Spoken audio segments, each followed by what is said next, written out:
Sup guys, this is Derek from moreplatesmoredates.com. Today we're going to be talking about my top 5 tips on how to not get nervous on dates. Obviously dates can be nerve-wracking, especially if you've not been on very many.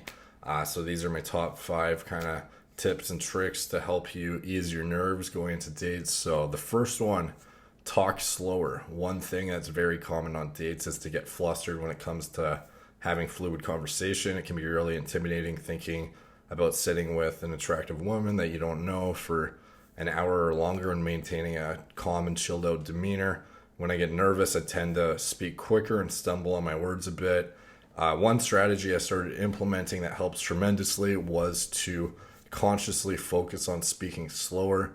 Not only does it eat up a significantly greater amount of time, speaking slowly, so which makes the date, you don't have to say as much stuff on the date. Whereas if you're brand new to dating, that's going to be a good thing for you.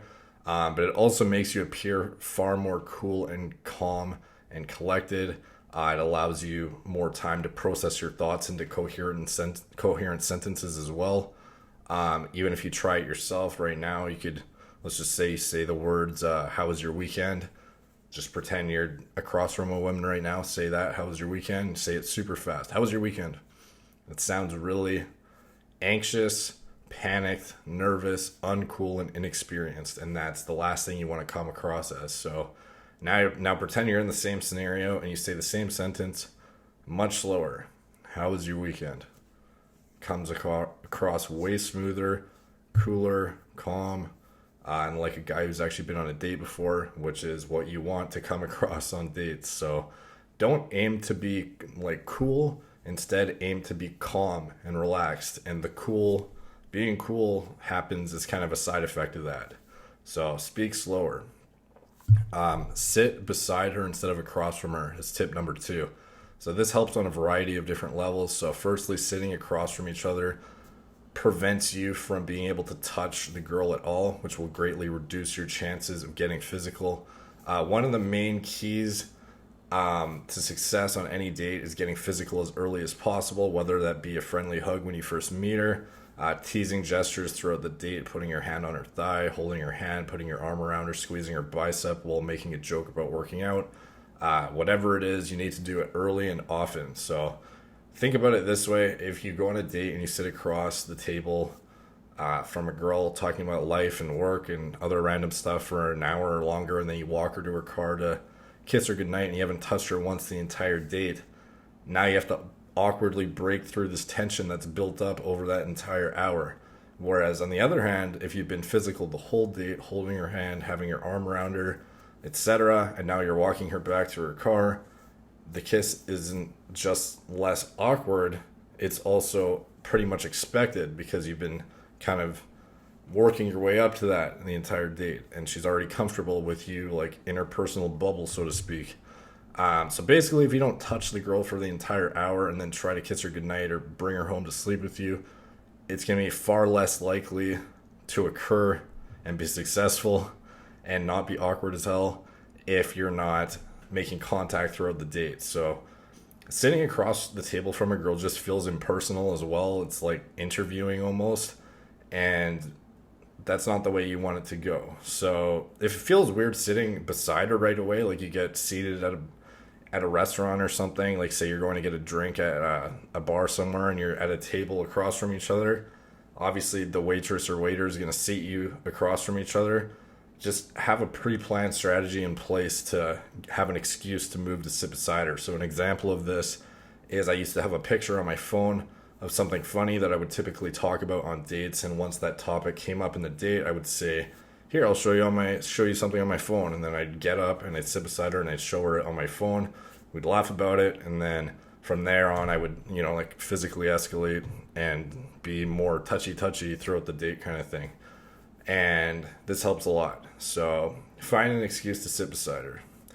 Number 3, do an activity for the date. So this is a great tip for guys who are very inexperienced conversationalists and guys who haven't been on very many dates and aren't comfortable with, like the thought of having fluid conversations. Honestly, I'm not a huge fan of spending a bunch of money on first dates, as it is completely nonsensical to completely or continuously take girls out for fancy dinners on first dates when only a small fraction of those first dates are actually going to convert into people you're sleeping with, and even a smaller fraction of that is going to convert into, like long-term potential partners. So my typical first date is going to a nice bar and getting one drink and having conversation, getting to know each other for an hour or so, or going for a walk at a place with nice scenery like the beach, seawall, park, etc. These are both super cheap or free and give you the same result as an activity date if you can actually hold a decent conversation and touch early and often. But activity dates, despite being more expensive, afford you the opportunity to have more of an excuse to touch and more of an excuse to not speak without it being awkward. So some examples of great activity dates are, like bowling, playing pool, mini golf, anything that doesn't involve you stationary, sitting, where you have to rely entirely on conversation and nonverbal flirting. Like game is like a good activity date pretty much. Like bowling, for example, gives you the opportunity to constantly give the girl high fives and give other flirty gestures that you wouldn't otherwise be able to do in a verbal dominated setting like getting a drink at the bar. It also doesn't require you to rely so heavily on your conversation skills because you're going to be bowling the entire date, laughing and having fun together. So that's kind of a good way to ease yourself into the dating process as well and have a lot of successful dates where the girl's not feeling, weirded out and awkward as well, because you're more comfortable and things are just running a lot smoother because you're not both having to rely on your elaborate conversational skills off the bat kind of thing. Fourth tip, Phenibut. Phenibut is bar none the greatest pro-social supplement ever created, in my opinion. Obviously, I'm not recommending you take it. This is just something I do that helps tremendously. For some individuals, Phenibut can literally completely destroy your inhibitions like alcohol would without any of the sloppy side effects of like loss of motor skills and other things that come from a night of drinking. And I think it's a pretty remarkable supplement, and it's been a huge part of my life for the better of the last 6 years. And I don't drink or rely on recreational drugs at all for anxiety relief like some guys, take tons of shit before they go to the club or bar or whatever so they can feel mentally free enough to go hit on girls and stuff like that. Instead, I use Phenibut. If I use anything at all, it affects the same GABA receptors in the brain that alcohol does, which result in decrease in anxiety and social inhibitions, but without the negative side effects associated with alcohol. I use it infrequently because it's not something you can use frequently. You develop a tolerance to it, and eventually you build up, you can get side effects if you use it way too much. So I would use it no more than twice a week max. If you want to read more about Phenibut, I wrote a Phenibut article a while back that you can check out, or you can check out the video on my channel.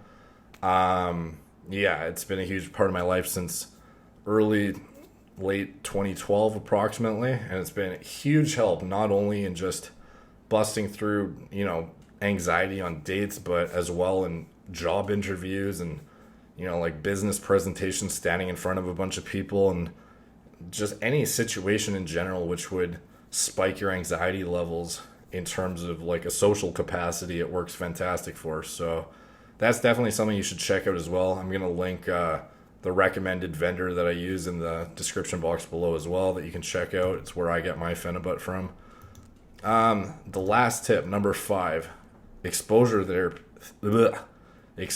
therapy, going on more dates. So obviously the number one way to stop being afraid of something is via exposure therapy, and a lot of it. So this is honestly the best tip I can give out of everything. And I promise you, if you start going on lots of dates, you'll notice that your nerves will drastically go down and eventually disappear completely. Eventually, you'll realize there's nothing to fear, and you'll be so used to going on dates that they will no longer be a big deal to you. One sub tip of this that I can give is stop focusing so much on the outcome of the dates and just go on the dates knowing that each date you go on is getting you one step closer to, getting rid of that fear and molding you into a better, more social and personable version of yourself. So if you do this a lot, eventually you'll notice that you're completely outcome independent because you have so much experience, are not nervous whatsoever, and you know that if it doesn't work out with this girl that you're out on a date with, there are millions of others that you can and will still meet. And that's a very important thing to understand. A lot of guys, when they go out with like their first 10 out of 10 chick or whatever, they get super outcome dependent and they get in their head about it, and they just fucking destroy the date and they kill their chances because they're so outcome dependent, and it just like, it comes across to the girl and she can sense that. And you're not yourself, you're not smooth, you're not calm, you're not collected when you're outcome dependent. So once you reach this level of complete outcome independence, you will notice your results start skyrocketing, and it will be reflected in your overall demeanor and the way you come across to women. So go on tons of dates, seriously. Like, even if you're brand new to dating, I even recommend going out with people you're not necessarily super interested in, because the more you go out, the more you kill your anxiety and the closer you get to being the best version of yourself possible in a dating capacity. So anyways, that's my top 5 tips. Hope you guys liked it. Please like, subscribe, comment, check out my blog, moreplatesmoredates.com. Subscribe there. Thank you guys for watching. Talk to you soon.